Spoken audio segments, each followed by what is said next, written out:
Welcome back to Risky Business, a show about making better decisions. I'm Maria Konnikova. And I'm Nate Silver. Maria, no lack of political news. You're going to talk about the elections that were held, I guess, last Tuesday, the shutdown that is on its way to being over, maybe will be officially super duper over by the time you, listener, are hearing this episode. Big win for Democrats in one case. I'd argue a big L for Democrats in the other. So we're gonna talk all that through in kind of a merged way, I think, which is how it feels as we're processing this in real time. Yeah, and what does, as we often wonder on the show, what does this mean for the future of the Democratic Party and what they should be thinking going forward? So let's get into it, Nate. So yes, full disclosure, we are taping this on Monday, November 10th. Lots of things happening. You would probably agree that had we been taping this, say, on Friday, it would be a very, and I mean Friday last week, it would be a very different segment because we'd be talking about it in very different terms in terms of what the Democratic Party was doing, what its momentum was like, than we are after the weekend when we had 10 members of the Senate basically capitulate and say, okay, we don't want the shutdown to continue. Yeah, look, if we'd been taping on Friday or Wednesday, for that matter, I mean, look, on my newsletter, I called the night a 10 out of 10 for Democrats. They won basically every race that you might expect them to win. They won Virginia, New Jersey by huge margins. They won a bunch of Supreme Court retentions in Pennsylvania. They won all the little piddly state Senate and dog catcher races. Depending on what type of Democrat you are, you may or may not feel good about the results in New York City. That's a little bit of a different bucket. You had a Democrat running against a former Democrat. But this was like a 10 out of 10 night. One thing it demonstrated is that President Trump is extremely unpopular. In fact, his unpopularity increased during the shutdown. Let me qualify that, though, right? What really seemed to trigger an increase in Trump's disapproval rating was suspending SNAP benefits. That is the Food Nutrition Program, aka food stamps. If you look carefully at when his approval rating spiked, because at first in the shutdown, it wasn't much affected, actually. In Silver Bulletin's tracking, it increased marginally, kind of within the margin of error. But when he tried to use that as a political cudgel and ignored court orders to fund it, and obviously Trump has exercised a lot of discretion in what things are or are not funded. I mean, that affects 43 million Americans or something, and that combined with having these fancy dinners that Trump is inclined to have, most presidents do at Mar-a-Lago, and just a general insensitivity toward how actually people might feel was, it seems like really starting to affect his numbers. Also, all these issues, both healthcare, which were the ostensible stakes of the shutdown, and SNAP benefits have to do with affordability, right? In the case of some SNAP recipients, maybe the ability to buy food at all or go hungry potentially. Between those things and tariffs, I mean, we talk about all the fuck ups that Democrats make, and we'll talk about some of them today, but like Republicans are not exactly game theory optimal political strategists either, or at least Trump isn't, right? On some level, the kind of progressive critique that Republicans want to cut benefits for the poor in order to pay for tax cuts for the rich, I mean, that's like directionally been true for a long time, right? It's true of Trump, but, if you fuck with people's benefits, and by the way, we're in an environment now where Trump likes to stereotype Democrats as being poor, the ones who would need food stamps. Again, the audience should know I'm not super woke, right? This often is racially coded messaging, right? You're envisioning a Black or Hispanic people usually on food stamps, right? If you look at the data, then probably a pretty even mix of Democratic and Republican groups that are receiving these benefits, right?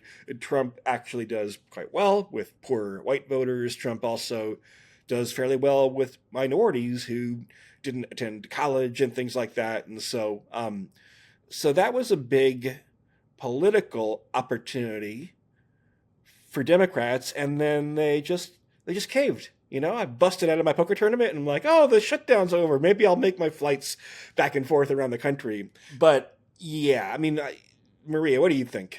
Yeah, well, I mean, it seems like,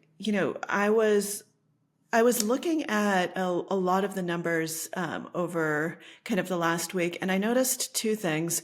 One, kind of when you see the New York election, it seems like Mamdani was able to make inroads into a lot of the areas that had gone redder in the presidential election and that had gone Trump, right? So it seems that he was actually successful in appealing to some of that base to vote Democratic, which to me spoke of the fact that, people were starting to get fed up, right? Some of those lower income areas that had been heavily pro-Trump were starting to kind of feel the pain of everything that's been going on. And as you pointed out in your newsletter, and I think this is true, some of the messaging of the Democrats during the shutdown hadn't really been landing. Like the Affordable Care Act, right? The healthcare, it should be landing, right? You should want healthcare, but because people are very in the moment and they don't always, you and I are, very much online and kind of paying attention to this, but a lot of people, they're not online and they're not really listening. They're like, I don't know what the Affordable Care Act is. I don't care. My payments still seem the same. They don't realize, oh, this really might be affecting me. So the messaging wasn't exactly landing, but with the combination of, tariffs finally starting to kind of play out in the pricing and SNAP, which does immediately affect you, right? It affects your ability to get food. It affects your ability to get benefits right now. It affects what's in your moment. It's a very emotional, very kind of visceral experience that causes. No, if you look at Google searches for SNAP benefits, they have this weird cyclicality based on, I have not been on food stamps in my life. I don't know the timing of when they're released, but you can see cyclicality that indicates people are searching for information about where's the grocery store I can go with food stamps the moment they receive those benefits and things like that, right? And so it's, literally eating is about the most visceral survival thing that one can imagine. Healthcare may be, one degree removed from that in the sense that it's hopefully mostly preventative, or if it's not preventative, then it's things that you don't realize until you have a problem, right? But food is something that we really care about, right? Obviously. And now this was kind of a double whammy because food prices are going up. I don't care what Trump is saying that the prices are down. It's not true, right? We know that inflation is actually hitting kind of that angle. And we know that SNAP benefits were finally, people didn't know. There was a lot of uncertainty. We also talk a lot on the show about how the human mind really doesn't like uncertainty. So it's horrible. Can you imagine if you have a family to feed and you're in limbo? You're like, I don't know if I'm going to get my SNAP benefits, right?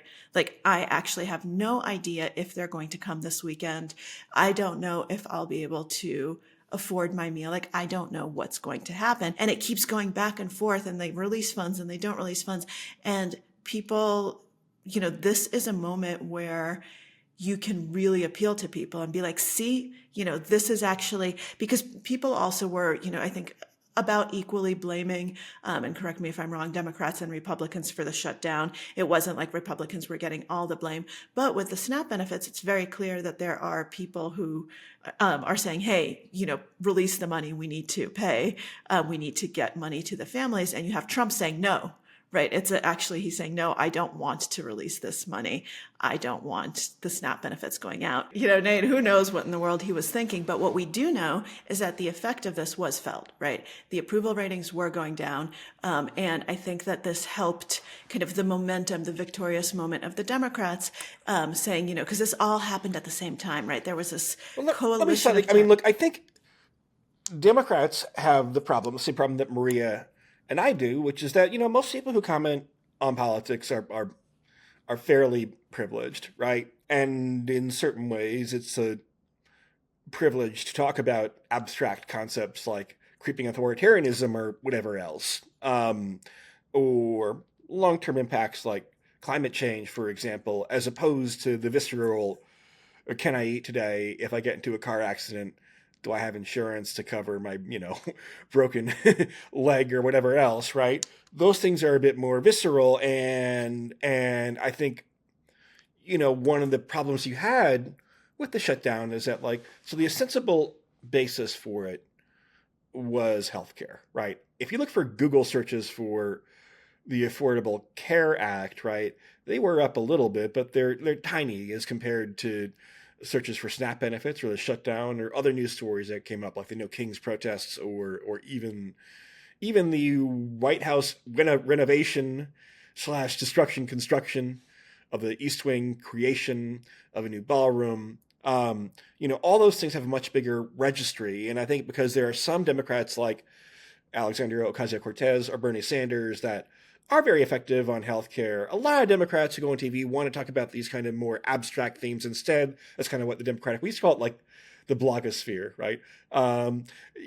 Democratic podcasters, substackers, social media personalities, cable news guests, right? They are usually talking about these abstract things, democracy and so forth, right? And so it wasn't quite like Democrats' hearts were really in the message either. And they wound up in a weird pickle where, there are a couple of stories why Democrats caved, right? One story involves we're afraid about the tangible impact on people, and we're the kind-hearted people. We can't make people suffer for this thing that's not going to work anyway, right? That's one story. Story number two is that ultimately, that if you listened to Maria and I, or read my writing at Silver Bulletin, recognized early on that a lot of this comes down to, are you willing to have Republicans blow up the filibuster, right? Is that because if they say we're going to change the rules in the filibuster, which have been changed by both parties many times before, the filibuster is a very thin reed at this point, right? If you do that, you don't need any Democratic votes, right? You have majorities in both chambers of Congress, and reportedly there were some senators who didn't want to go that far, and then there's just kind of general risk aversion, holiday travel season coming up, and again, senators travel a lot back and forth. If you travel, you care about this, but maybe it's harder for Democrats to shut down the government because they don't. So it's kind of the flip. On the one hand, the public assumes, perhaps correctly, that it's Republicans who like to not pay for shit that helps working class people and shut government shit down, right? So on the one hand, that might create, I don't know if you'd call it a bias, but create kind of a presumption among the public that if things aren't functioning well in government, and it's some type of policy choice as opposed to incompetence or whatever, right, then that is a Republican choice, right? And that message is pretty hard for them to overcome, especially when Trump is saying about things like SNAP benefits, no, we don't want those, right? On the other hand, if they're big softies who are going to cave on everything, then okay, then that creates a predictable outcome. You're going to cave at some point, and what consequence does that have? Maria, since we've been out here playing poker, let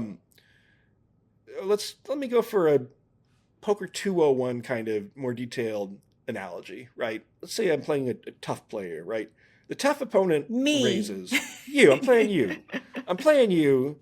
And I just feel like you're owning me today. Right? I'm sorry, Nate. I just got your number today.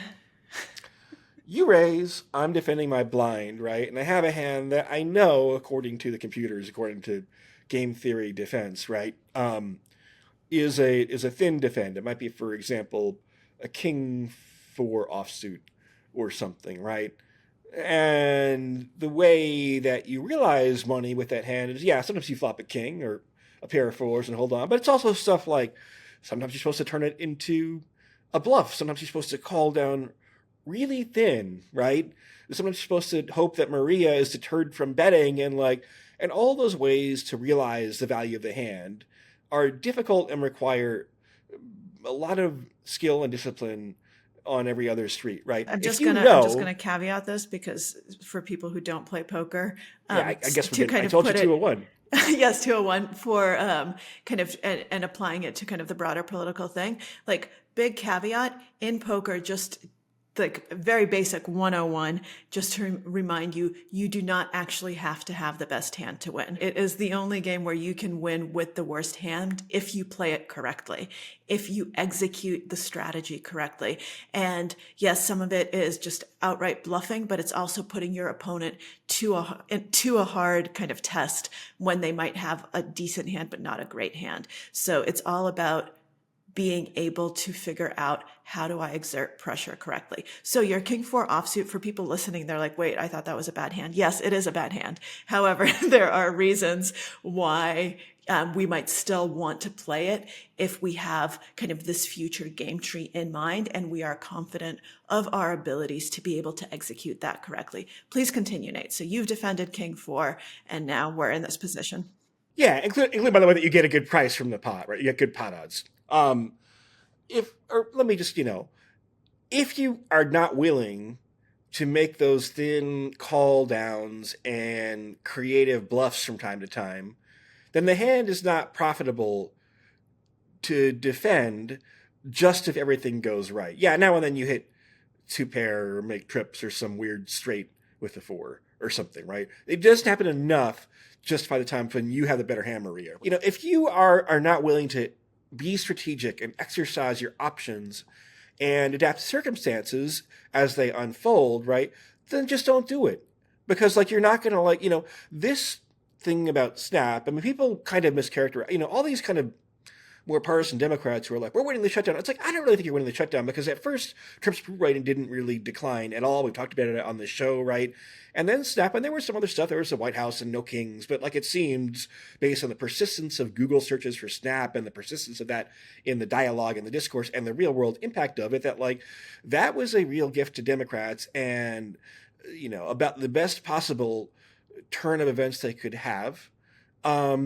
And they still caved, which means that their whole strategy was really misbegotten in the first place. If something goes well for you and you still don't know how to play, right, or still give up, then that means you weren't even close to having. Yeah, imagine, to continue, Nate, your poker analogy since you started it, imagine that you did decide, okay, you know what, I'm going to defend this. I'm not quite sure why, but I am. And then the flop comes, King 3, 6, something like that. So you have top pair, and then, you check, I bet big, you call. Basically, you end up folding the king anyway, right? And you end up folding the king on a board that doesn't really change at all from the flop. And you already, or let's say you made a pair of 4s and there's nothing else. Let's just imagine that you actually did well, right? And your hand became something much more playable than it was originally. And yet you still end up bending to pressure because you're like, well, Maria's betting so big that she probably has a better king, right? She probably has, an even better kicker. Kicker is the second card for people who don't play poker. She probably has King 10 or something like that. I'm just going to fold just in case. Well, then what the fuck were you doing defending the King 4 if you're either going, if you're not actually able to navigate those situations? And it seems to me that over and over, what Democrats have done is have these principled positions where they're like, we can't do this. And I'm, great. I also don't think we should be taking away healthcare from people. Kudos. This is a great thing to stand up for. But then why the hell did you do it if you're going to say, okay, well, fine. You can take away the healthcare as long as you, pay them food benefits right now. Well, then why did we even get, if you didn't even have a shutdown, if you capitulate on everything, then we wouldn't even be in this Snap situation or this airline drama or any of this. And the Republicans get everything they wanted originally anyway. So it just seems like, if you already know that, then why in the world, then it means that your strategy was not principled because you are stepping back from all of those principles, right? If you were saying we're the nice party that just doesn't want people to get hurt, well, then sometimes you have to take immediate pain, and it seems like they're not able to do that. And so back to kind of this broader question of how is the Democratic Party doing? Now I'm in as I said, last week, it was such an amazing moment where you could see an amazing moment if you're a Democrat, where you could see all sorts of different kinds of candidates win, right, in different places. It's not like the progressives won. Yes, Mamdani won in New York, but much more moderate candidates won in, New Jersey, in other states. And, people, it seemed like there were people coming together to say, okay, you know what, we're getting fed up and there is some Democratic momentum and this might hold through the midterms. And if you can keep it going, this might have all sorts of good things for the party. I think actually Nancy Pelosi saying she's not going to run again was also a good thing for the party to say, okay, we need some younger blood. We need some of these people who probably shouldn't have been running for re-election already last cycle. It's good that they're finally stepping down. There were a lot of good things. And now, it's kind of, in some ways, Nate, and maybe this is a little bit harsh, what they did over the weekend seems like a little bit of a fuck you to the people who kind of banded together and stood by them and said, you know what, we can actually affect change. And then said, you know what, we're just gonna capitulate anyway. At least that's what it felt like to me. Look, we haven't mentioned the Chuck of Chuck and Nancy yet, Chuck Schumer. Yes. He, by the way, was opposed to. He was one of the bullshit. Voices that was opposed to ending the shutdown. Correct? He voted against it, but what the party leader does is theatrics. Okay. Right. It's theatrics, and fair enough. And look, if he couldn't control his right, it means after this very good turn of events, then he should resign anyway because he has no confidence in his caucus. So yes, it either means that he is disingenuous and he was okay with these votes that are ending the shutdown, and he just wanted to publicly say, no, I'm not, or it means that he's ineffective. One of the two, and either one is not a particularly good thing.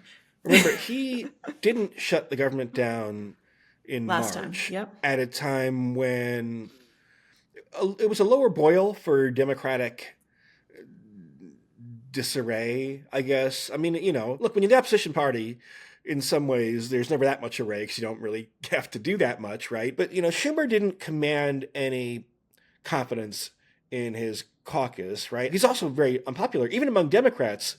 A plurality of Democrats in the recent Pew Research poll have a negative opinion of Schumer, right? Like, all these things to me suggest he's not tenable as party leader, right? Like, I don't understand why. I mean, actually, I do kind of, one reason why you might not have someone replace Schumer is because, like, it's kind of a bad job.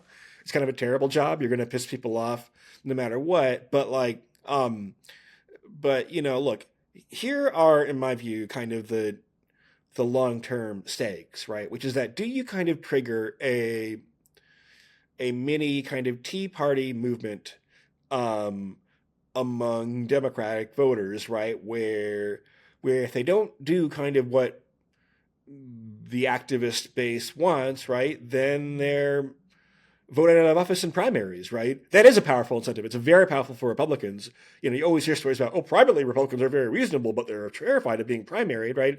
I kind of halfway buy that. I think sometimes it's spinning to reporters. It's probably mostly true most of the time, right? If Democrats replicate that dynamic, it's that makes leadership even more inflexible. If you think the base is smart about its demands, then maybe that's fine, right?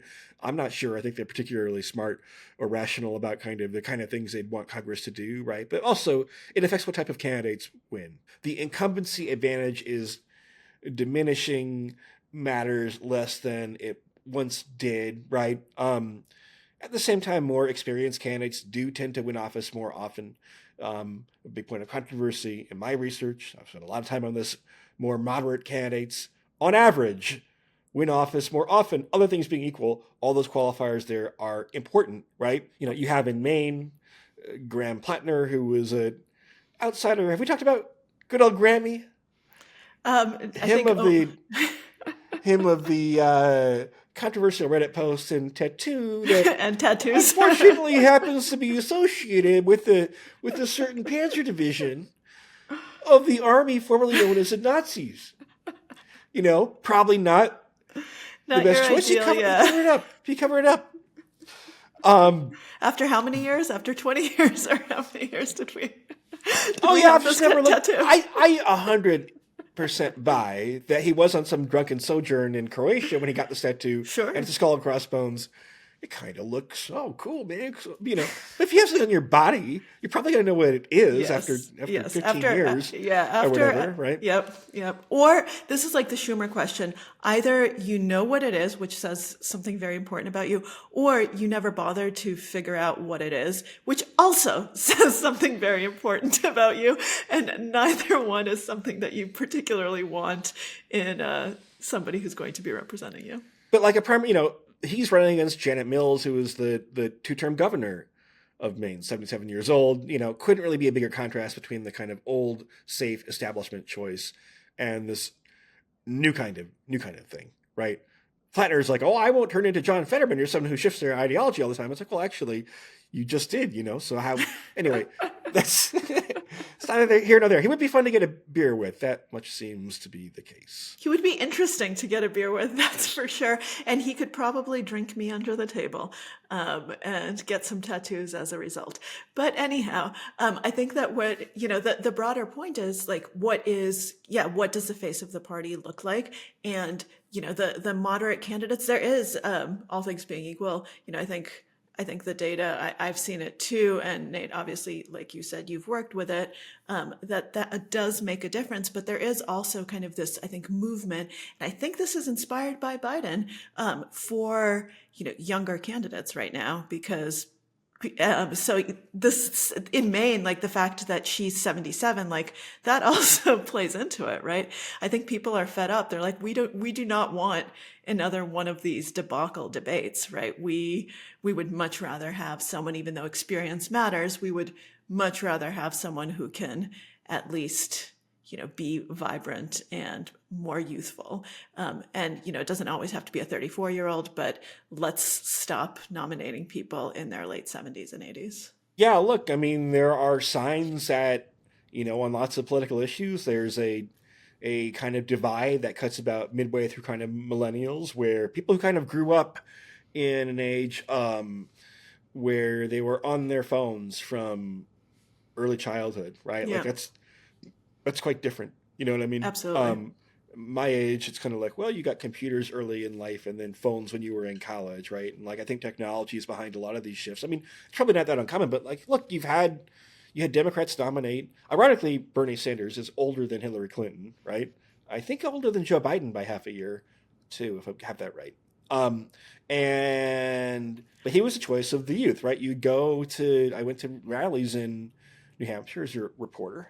I saw Hillary Clinton speak at some college, and like she was talking about the Vietnam War and shit that fucking these college students, this is now they don't care about 12 years ago, don't know or care about, right? Nate, I mean, that was the Vietnam War. I recently gave a talk to a financial audience and realized that a lot of people in the audience not only did not go through, but didn't realize basically that there was a huge crash in 2008. So like I was like, oh my God, right? That is how far removed we are from, you're talking to people who are in finance and they're like, oh, like 2008 crash, that's basically like Black Friday, right? It's like the Great Depression. It's forever ago and I don't care and I don't really know. And what are you even talking about? But that is one of those, I mean, I'm just pointing that out to say people's memory really is short, and we are talking to a very new generation, and we do need people who know how to appeal to them and how to say words that actually resonate. That's important.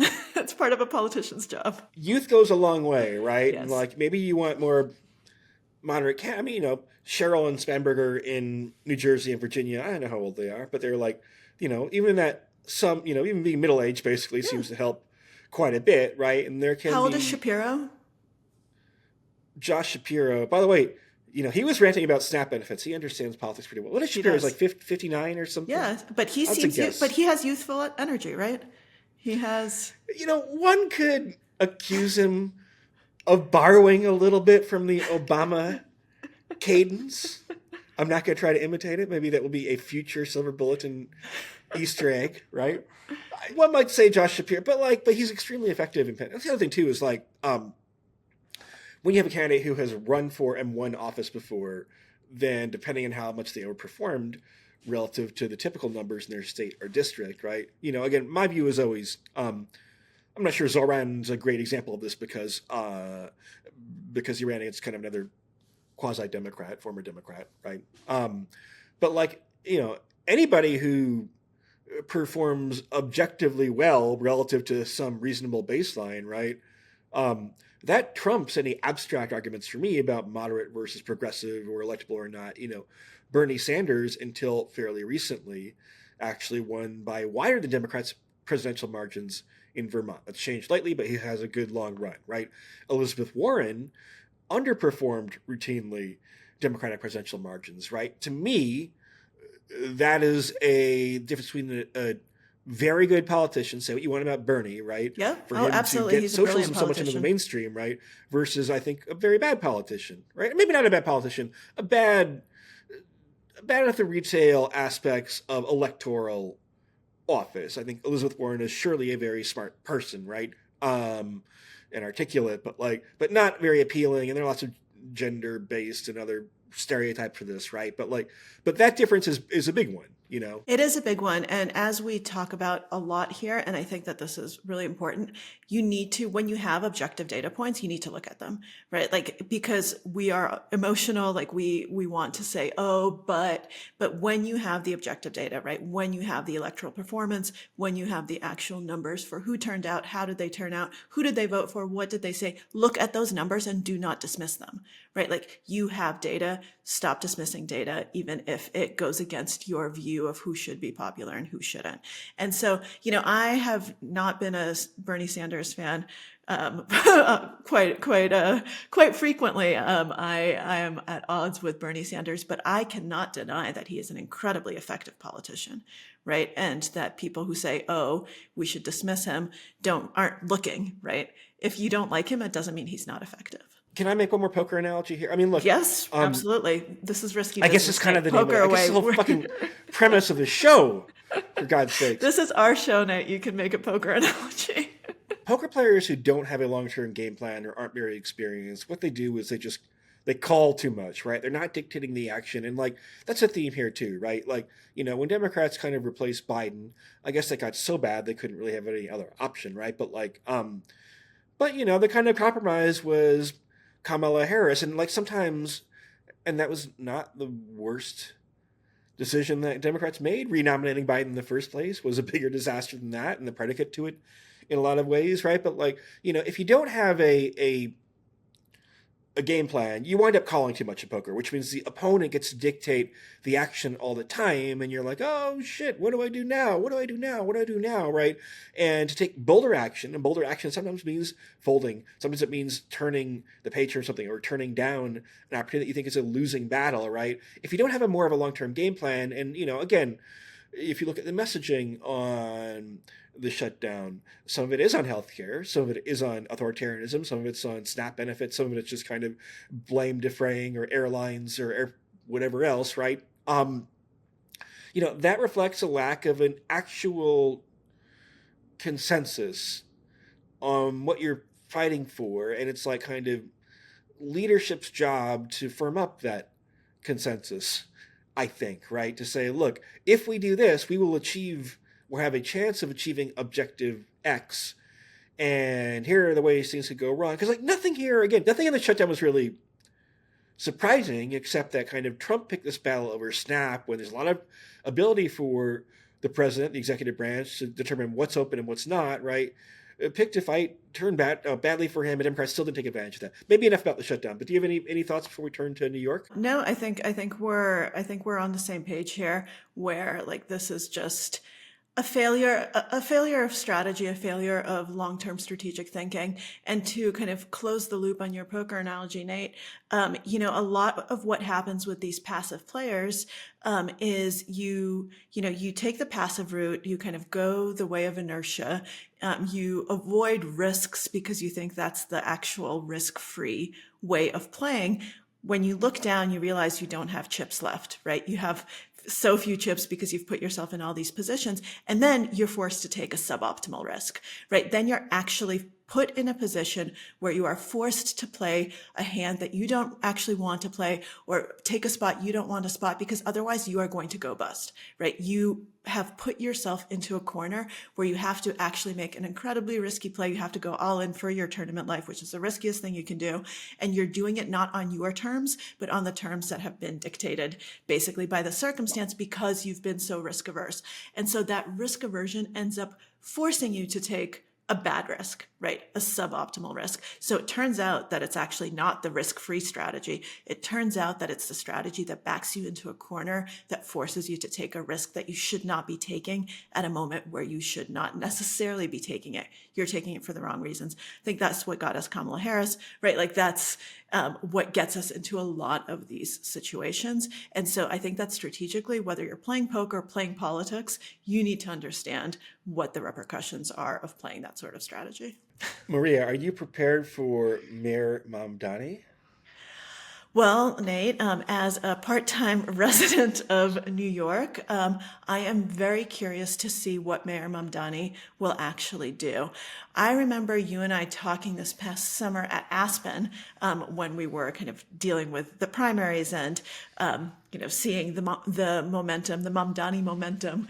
I'm going to repeat something I said back then, which is I'm very curious to see how all of this campaigning is going to actually play out in practice, right? Because campaigning is not governing, and things that you can say and do, positions you can take, rhetoric that may or may not reflect your true point of view is much easier when you are not yet elected, right? There is all of this, and especially when you're new, right? You're a new face. There's all this hope. There's all this promise. There are all of these things that people project onto you. They see what they want to see, kind of they project their dreams, and they think that you can embody them if you campaign well, which Mamdani absolutely did. And so then you get into office and there's political reality. You have to build coalitions. You have to get shit done, and you can't just bulldoze your way into the policies that you want. You have to realize that, okay, now I'm going to have to try to be reelected when the time comes. I need to kind of get along with all of these different things. And so when you are suddenly put in a position where you're governing, it's a very different proposition from where you were when you were campaigning. So I'm very curious to see how he actually does in office, because he's largely untested. Right. He is someone who has not had kind of this position. Well, obviously he's not been mayor of New York, but he hasn't been in a similar position in the past. I feel like the Cuomo messaging got through to you. He's been three terms in Albany. No, that's not what I mean. But you know exactly what I mean. And this is what I said, back in the summer, where like, let's see how it actually plays out. And I would love to give him the benefit of the doubt and think that he's going to be, and I'd love to hope that he's going to be effective, and that New York will be, and that he'll step back, hopefully, from some of the things that are potentially not as great for New York as a whole. So I'm cautiously optimistic, but I have no idea. I want to see data, right? I want to see what actually practically happens. I want to see what he does in the first 6 months, in the first year. I want to see how this plays out once he gets into office. And I'm going to be very open-minded and hope for the best. Where you can ride the free bus to the communist grocery. No, I'm just kidding. I've been surprised at how polarized some of my more centrist friends have been against Zohran, who seems to me like a bright young dude who's been a little more forthright in some ways, and for example, apologizing for his the 72 versions of him saying defund the police. And again, whenever we talk about these candidates, after the election, did a Substack live with Ross Barkan, who's a journalist in New York, who also, interestingly, had Zohran as his campaign manager. He ran for office in 2018, right? You can listen to that, but Ross was like, yeah, he actually is pretty progressive, right? And yeah, look, I mean, there were stories about how Zohran, when he was running for class president, promised free fresh squeezed orange juice every day. I think this is literally true. I think he is going to be guilty of having overpromised, especially because a lot of his coalition was younger when I turned out to vote last Tuesday, and a substantially, notably younger electorate, people I voted stickers on than you typically see in New York and at my polling place and things like that, right? And also very notable in the data, right? So it wasn't just my anecdotal observations from once, Maria. But younger people can be fickle. They tend not to tune into, especially local politics, outside of election years, right? So in practice, the squeaky wheels during fights over a budget which, by the way, a lot of it's controlled by Albany, right? Or fights over new city policy, right? There, having vocal opposition can make your life a lot. Yeah, and I will say that a second time because I think it's a really important psychological point. People in general, but younger voters in particular, younger people in particular, are fickle, right? It's not just things of the moment, but it's also, especially when you're talking about like delayed gratification, before and this happens, brains mature, people mature. Like as you get older, you understand that change takes time, that things kind of don't always happen. But we're, I think, seeing a generation right now that hasn't had to delay gratification very often, where you do have kind of instant gratification with, cell phones and social media and all of these things. And so we might see a disconnect where, you elect someone on these hopes, and if, the promises aren't met immediately, then there's a backlash and you're like, oh, you're betraying us, right? Because they don't understand, wait, no, like this takes time, right? Things take time. This is not a betrayal. And so I do wonder how that's going to play out more broadly. So Nate, to kind of wrap up everything here then, if we're going to be looking towards the midterms, what do you think kind of are the issues that people should be focusing on? Because as you said, like in New York, some of these issues like crime, they didn't really work. As we were looking at the shutdown, some of the things like healthcare, they weren't really working. Kind of the let's prevent autocracy doesn't, the No Kings protests did work because they were that was a much more succinct way of putting it. But what do we think, like very briefly, in your opinion, what are the issues that Democrats, should be focusing on going into the midterms, and how should they play their hand now that they've painted themselves into this corner with capitulating to the shutdown? Maria, inflation. Now, the euphemisms become, not euphemism, the term of art's become affordability, which is kind of more, it's like the Winnie the Pooh meme, where it's like, there's poo in a fancy, anyway. Call it inflation. Affordability, that's for fucking pretentious Bowdoin College. I don't know how to pronounce that, college students.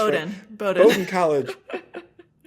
East Coast call it here. Inflation. Just call everything inflation. If healthcare is more expensive, inflation. If groceries are more expensive, inflation. If Trump takes away food stamps, even if he restores them later on, inflation, right? Just call everything inflation. That's a word that people understand. I mean, affordability is a fine term. I'm not saying it's the worst political messaging of all time, but yeah, and tariffs and everything else, and generalized anxiety about the economy. It's the economy, stupid, Nate? Is that what you're saying?